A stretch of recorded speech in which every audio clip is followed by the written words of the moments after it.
Welcome to the 2023 Majestic from East Bethel, Minnesota. And Blue Ribbon Pines, a beautiful facility here just north of the Minneapolis metropolitan area. Day number 2, the final round. Cale Leiviska leading the way as we enter the middle 9. A unique 27-hole layout here at Blue Ribbon Pines. Cale Leiviska maintaining a 2-stroke edge over Casey White. That's how the day started. Garett Everson trying to maintain contact. Michael Clark, the 4th in our foursome, has fallen back just a little bit, but lots of time to go. Basically a whole round's worth of action. Grant Zellner and Stephen Waite moving on to hole number 10, just 165 feet. Starts the middle 9 here at Blue Ribbon Pines.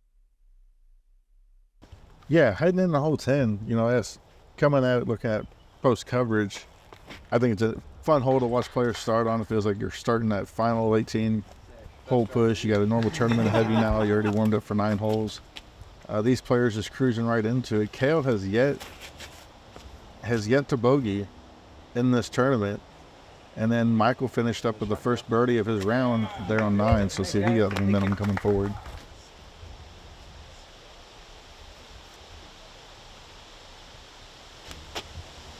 While we're at White, Garett never carted apart the whole first 9 holes.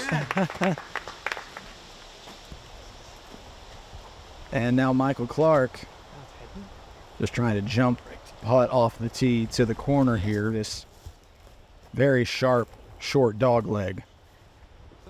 I mean, it's a par 3 and it's tough to do that, the jump putt off the tee, but with the basket being pushed as far back as it is, there's a closer pin location. I could understand trying to cut as much as you can off, unless these guys were able to do it in the practice round and they think they have it. The jump putt off the tee, there's no foul, no harm in that, just because of how far back the basket is past that corner.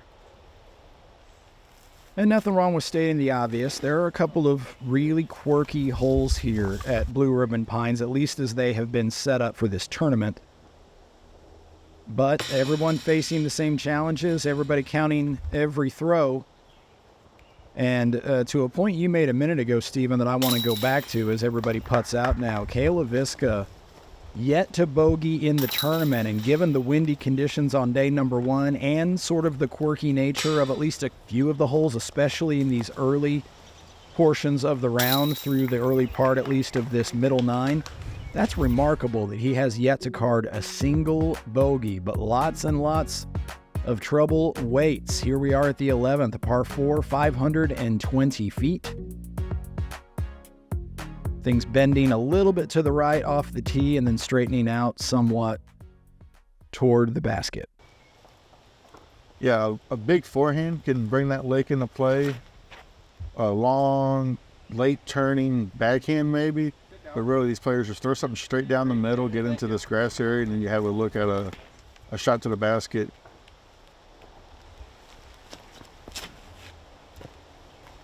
And Leiviska wanting this to flip up for him just a little more than that, but that should be okay from there.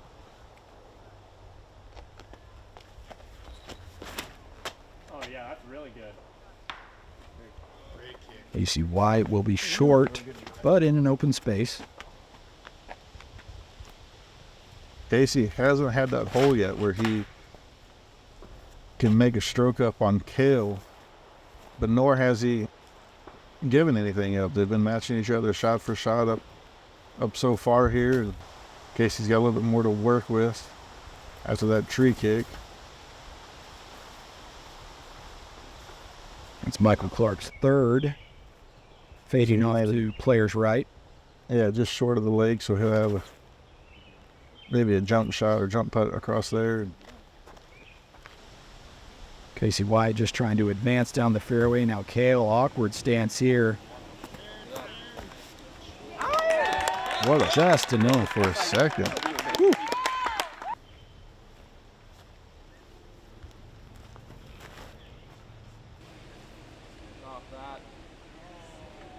Ooh. Garett skips off the water into safety.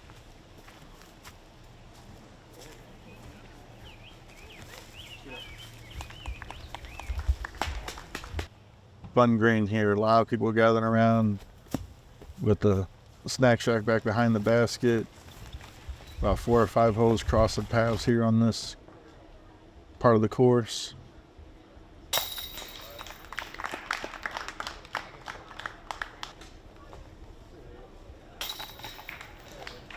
Garett Everson cards the birdie. He'll match Cale Leiviska's birdie here, and Leiviska, for the moment, and maybe for the first time if memory serves, actually extends his lead here in the second round as we move to the 12th. A 325-foot par 3 to an elevated basket. Yeah, slightly uphill up to about where the drone's at now, and then it starts to fade away, and players run into that problem of off the tee here, throwing something that comes in hot, and you can really get past the basket and gain some distance that you don't want if you go too far.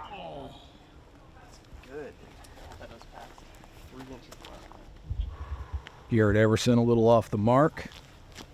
Leiviska.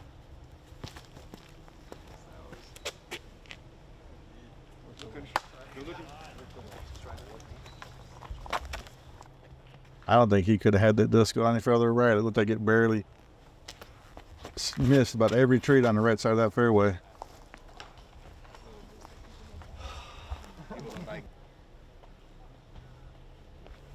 Casey also Fresh off the mark here now. Mm-hmm.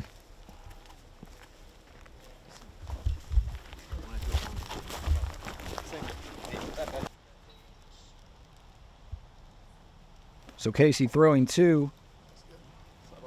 Needs it to sit, stay close, give him that easy par, get away from the hole.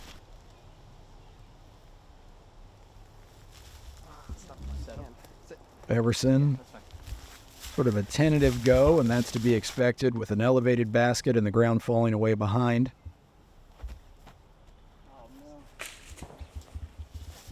Michael Clark, that's the danger.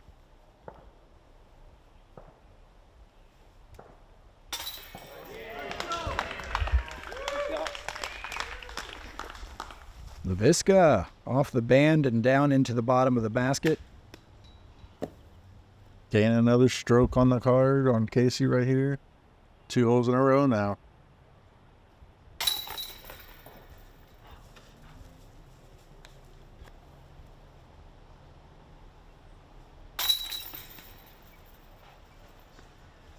Clark still waiting for that turn of fortune.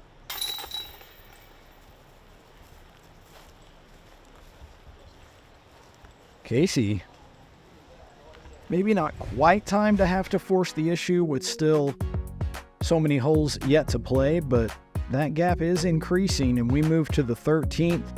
This is where the course, if you recall from round 1, sort of goes through a little bit of a transition into a completely different type of hole, starting with the 13th, a par 3, sub 300 feet, and this is where, Stephen, we start getting into a pattern of being either open at the tee and then tight around the basket, or tight around the tee and very, very open and exposed around the basket. Yeah, players definitely getting to throw a little bit harder, a little bit more open shots, a little bit more forgiving fairways in some occasions, more forgiving greens in others. You got to get all the way down past that AstroTurf walkway, fairway, whatever you call it. Anything left or right is OB, and you throw from a drop zone. So just getting out in the open like they are is all you can ask for in this hole right here. At 250 feet, you know, once these players get through, they're pretty much inside circle of where their disc is going to land.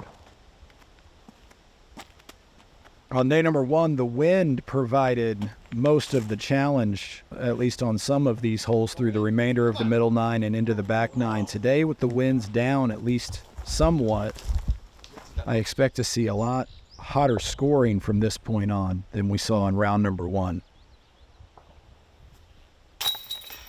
Yeah, they're seeing gusts still, as we can see it picked up for Garett here. But overall, it was a much calmer day by the late afternoon.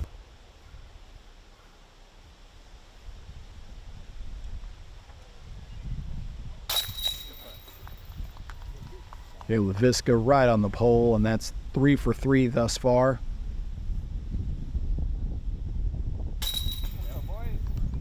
Michael not waiting 9 holes to get another one on this middle 9 section. Star frame at the 13th. Call it lucky 13 for a change. And we move to the 14th, a par 3 at 350 feet. This one relatively open for the most part until you get back to the basket. A lot of little OB looming here. There's an OB section short of this area around the green, and then it wraps around behind the basket as well. Yeah, wide open. Smart plays the left side. You can get in. And the larger landing zone, there is OB over there, and he got the thumbs up. He was flirting with it.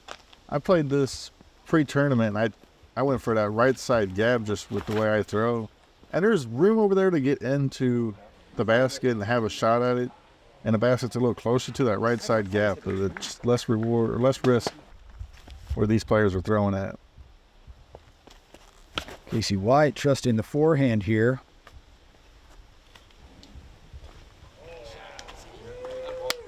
Beautiful.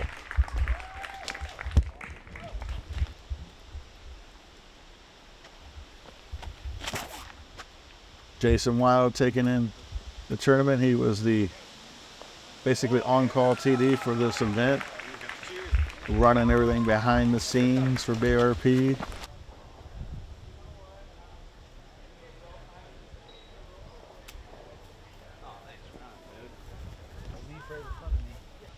Cale goes for it, comes up low. That'll be a drop in for par.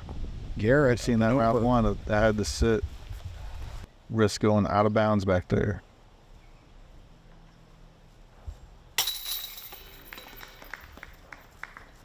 Stayed just safe and cards the par. Casey White gets one back on Leiviska.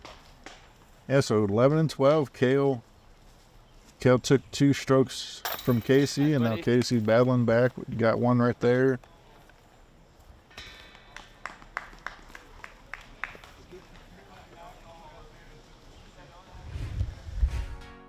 To the 15th. A long and very exposed par 3, 425 feet. Over a creek that doesn't necessarily come into play that much, but a disc definitely needs to be moving hard to the left in the latter portions of its flight. Quick look at the gallery behind 15's tee, 15 at 25 Shara. Shara's big tee pad here. Even at 425 feet, just the way this hole shapes for these guys that can throw like that, I bet it feels nice to be able just to hang out a huge, wide, high hyzer out there and let it get to the basket. That OB is awfully close behind the basket, though. Something to think about for sure. This one drifting through the dog leg.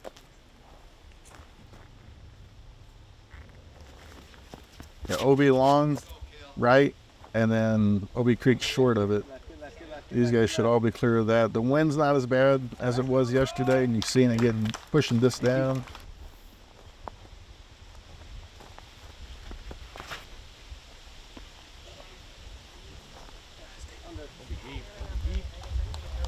Garett Everson around the corner.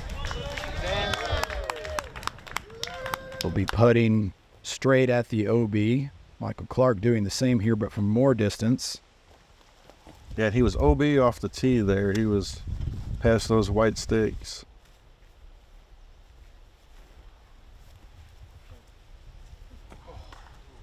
Leiviska. Good safe bid. Everson, a lot of confidence there.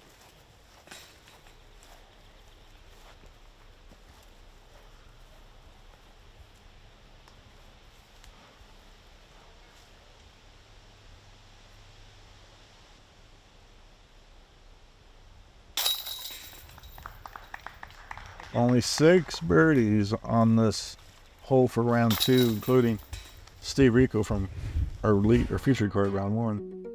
Surprising. Seems like there might have been a few more than that, as straightforward as that hole is, but we move on. The 16th, a par 4. Yeah, 400 feet here. They 8 combined feet. 2 holes, yeah.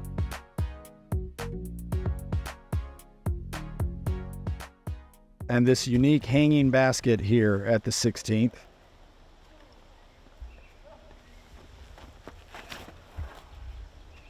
Front of it. Do it. Front of it. Yeah. Everson plinkos through the treetops.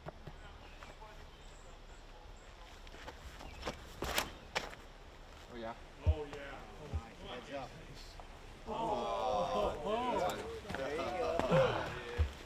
Big deflection there for Casey White.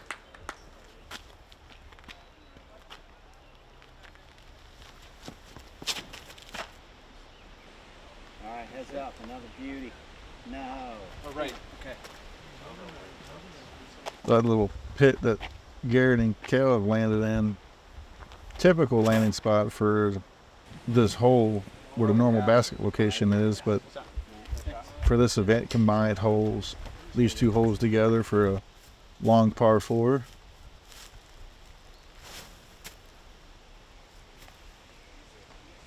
Leiviska with his second, shapes the shot in to around circle's edge.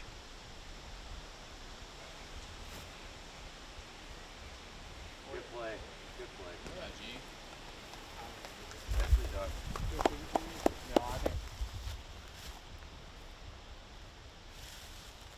Two inside the circle. Great shot by Michael. We talked about this hanging basket, a unique, obviously, situation here as Casey White scares it. We talked about it in round number 1, how even in those heavy winds, the basket wasn't moving. So as unique as the look is, it doesn't create what you might call too gimmicky of a situation. No, and I don't think so. As you mentioned, you know, with everybody playing on it, it's important for there not to be too much, I guess you'd say, luck involved with the way the basket moves. And so, you know, the chain that they have on it's just massive on its own right. It, you know, it's going to hold up fine with all that wind.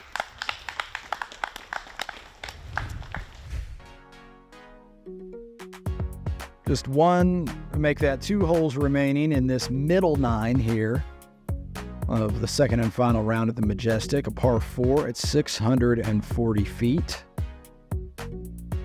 We've seen the danger on this hole, the lake, easy to carry, but the OB left, players, you know, throwing backhand, they got to get something that's going to set once it gets across this area right here. Good landing spot for it to be.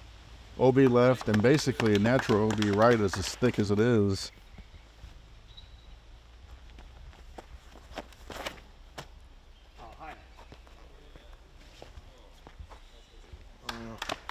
Casey White well positioned. Yeah, he'll be shorter where he wants to be, a lot further upshot to the basket, but, you know, being in the middle, he'll be able to shape something a lot easier than pitched off one way or way over here where Michael's at. These players are kind of tucked back in here, and when the wind does pick up for them, as soon as they get past that opening before the water, that wind picks up and can really put an impact on the disc that you're just not seeing it from back at the tee. Michael Clark. He went OB long past that Porter John there. Tried to throw a forehand that would turn like this is, and it just kind of went straight on him. They got out in the open and just kind of sailed straight through it.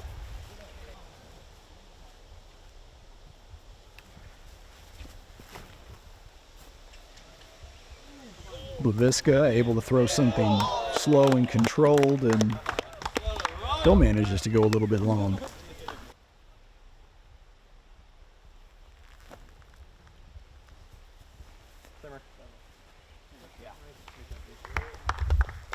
Since hole 11, Cale and Casey have been trading the shots here, and Cale took two away from Casey, and Casey got them both back.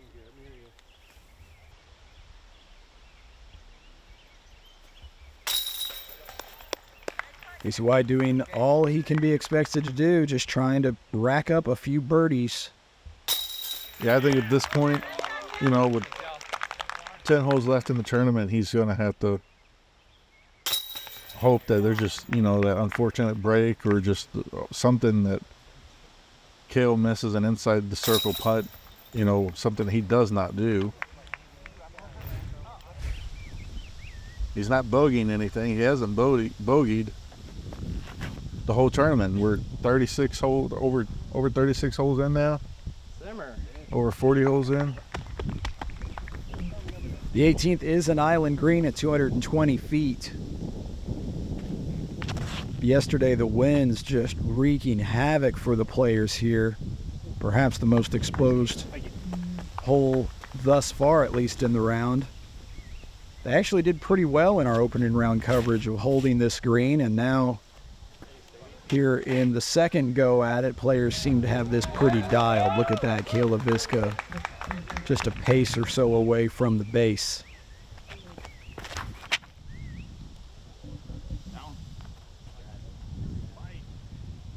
That's it. There we go. 2 for 2 for us. Feature our film cards on this island.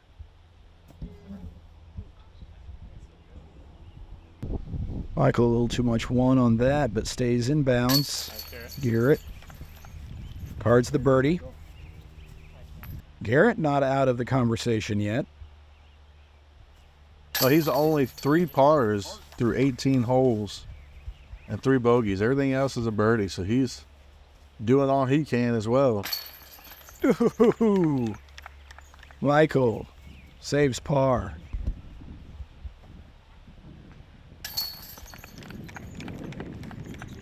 And the drop in from Leiviska, so really no change. We've gone 18 out of 27 holes. The lead has not changed at all. It's still 2 over Casey White. It'll be a fight to the finish here at the 2023 Majestic. Grant Zellner and Stephen Waite will be back with the final 9. Stay with us.